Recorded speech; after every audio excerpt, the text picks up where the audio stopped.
Four भाइयों की पत्नी भाग 2। अगले दिन जब वैदेही की आंखें खुली तो उसकी आंखों में आंसू की ढेर सारी बूंदें आ गई। और बीती रात जो कुछ भी उसके साथ हुआ वो सब कुछ उसे एक एक कर याद आने लगा। उन सारी ही बातों को याद कर वैदेही टूट सी गई। उसने अपनी आंखों में आए सारे आंसुओं को साफ करने के लिए अपना हाथ उठाना चाहा, मगर वो वैसा नहीं कर पाई। उसने महसूस की उसके हाथों में जान नहीं रही, वो वे जान हो चुके हैं। ये महसूस कर वैदेही ने खुद को झांकने की कोशिश की, मगर ठीक से देख नहीं पाए और महसूस की उन 4 भाइयों में से एक भाई उसके ऊपर ही सोया हुआ है। ये महसूस कर उसने उसे खुद से दूर करने की कोशिश की तो पाई जो उसके ऊपर था वो उसके अंदर भी समाया हुआ था।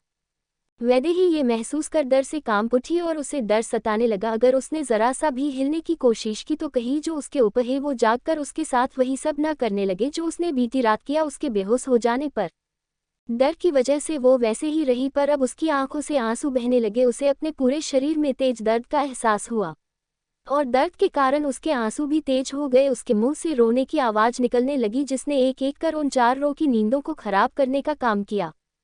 अर्जुन जो सबसे पहले जाग गया, उसने वैदेही को देखा जो रो रही थी। उसे इस तरह से रोते हुए देख अर्जुन ने बड़े ही बेढंगे तरीके से कहा, उद्धरण चिन्ह, क्या हुआ? क्या अब तुम्हें अफसोस हो रहा है अपने फैसले पर कि तुम्हें हमसे शादी नहीं करनी थी?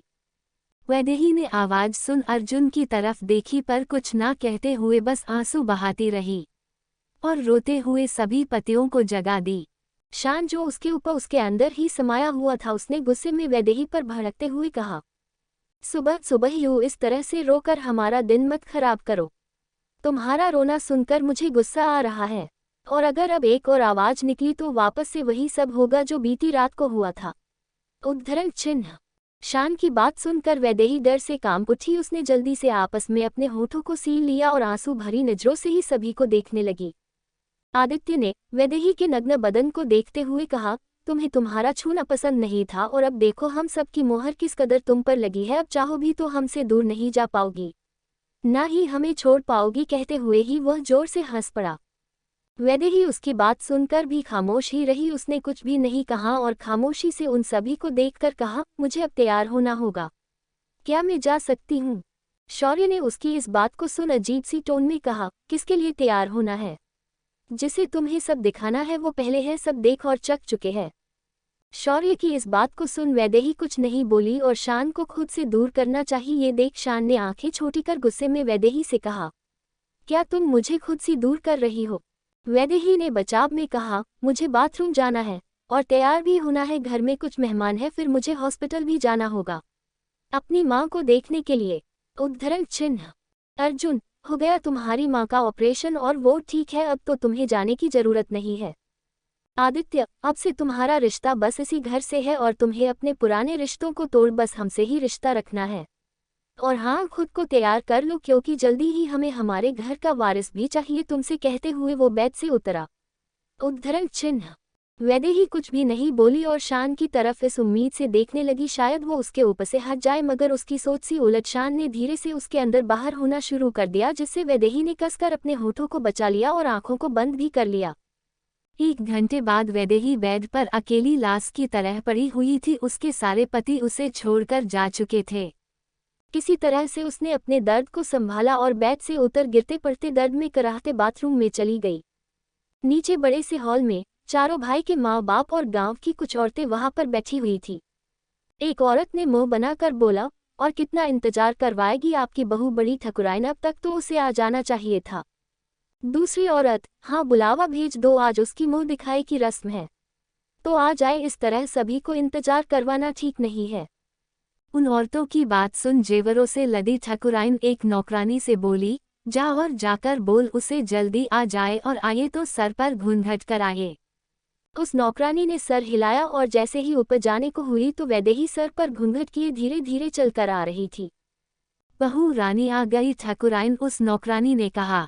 तो सब वैदेही को देखने लगे। लाल कलर की उस सुंदर ही भारी साड़ी में वो काफी अच्छी लग रही थी। सारी औरतें उसे देखने लगी।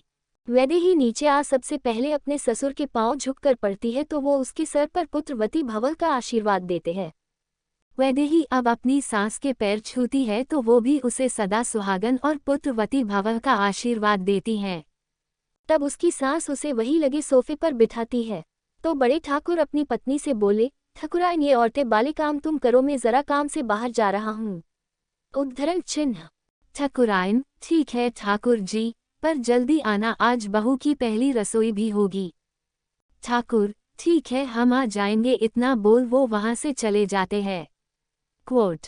ठाकुराइन, तो चलो अब मुंह दिखाई की रस्में पूरी करो, कहते हुए वो झूले में बैठ गई। क्वोट।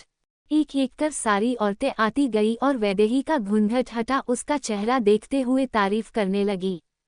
एक औरत ठाकुराइन से बोली, वैसे मानना पड़ेगा ठाकुराइन, हीरे जैसी खूबसूरत बहू लाई हो तुम।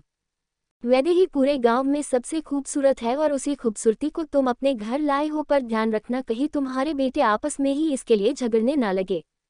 ठाकुराइन, मेरे बेटे अपनी माँ के आज्ञाकारी है और वो जो भी करेगी साथ में करेंगे। फिर अपनी लुगाई के साथ समय बिताना हो या कुछ और करना हो। इसे सुन सब चुप हो गई। कुछ समय बाद सारी औरतें वहां से चली गई। तो ठाकुराइन ने वैदेही को खाना बनाने का आदेश दिया।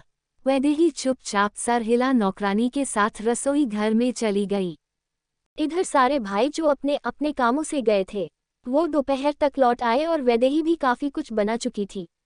नौकरानी की मदद से वैदेही ने सारा खाना टेबल पर लगाया और सारे ही लोग अपनी अपनी जगह पर आ गए। वैदेही ने जब अपने सारे पति को देखी तो नजरें झुका ली, उसे उन सब से ही डर लग रहा था। उसने नजरें उठाकर किसी को भी देखने की हिम्मत नहीं की और नजरें झुकाए ही सभी की खाना परोस खड़ी हो गई। खाना अच्छा बना था और सभी की पसंद का बना था। सभी ने साथ में खाना खाया और ठाकुराइन ने वैदेही को नौलखा हार देते हुए कहा, छोरी अब से तू इस घर की बहू है और अब से सारे गांव के लिए तू ही छोटी ठाकुराइन है। इस घर की इज्जत और मान मर्यादा के साथ वंश को आगे बढ़ाने की सारी जिम्मेदारी तेरे ऊपर है। और एक बात याद रखना, अपने सारे पति को एक जैसे देखना, तेरे कारण कभी भी इन भाइयों में लड़ाई ना हो, इस बात का ध्यान रखना।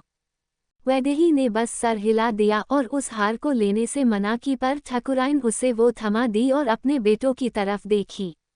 अर्जुन ने एक बड़ी सी नोट की गड्डी निकाल वैदेही के हाथ में थमा कर कहा, खाना अच्छा था, इतना बोल वो चला गया। आदित्य और शौर्य ने भी वही किया, नोट की मोटी गड्डी उसके हाथ में रख वहां से चले गए। पर शान ने कुछ नहीं दिया, वो बिना कुछ बोले अपने कमरे में चला गया।